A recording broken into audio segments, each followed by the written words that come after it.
بسم اللہ الرحمن الرحیم۔ جی تو سامعین، 11 جنوری 1966 کو جب لال بہادر شاستری کا تاشقند میں انتقال ہوا تو ان کے ڈھانچہ یعنی گھر سب سے پہلے پہنچنے والے شخص پاکستان کے صدر ایوب خان تھے۔ انہوں نے شاستری کو دیکھ کر کہا تھا، "realiser a person who could have brought India and Pakistan together".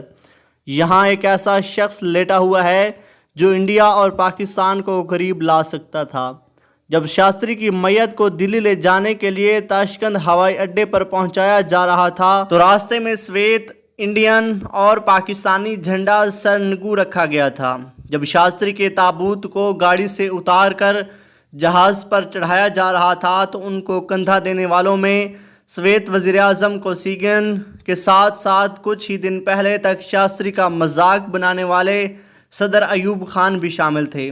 Shastri کی سوانح حیات لکھنے والے سی پی شری واستو لکھتے ہیں، "انسانی تاریخ میں ایسی بہت کم مثالیں ہیں جن میں ایک دن پہلے تک ایک دوسرے کے سخت دشمن کہے جانے والے نہ صرف ایک دوسرے کے دوست بن گئے بلکہ دوسرے کی موت پر اپنے دکھ کا اظہار کرتے ہوئے اس کی میت کو کندھا دے رہے تھے"۔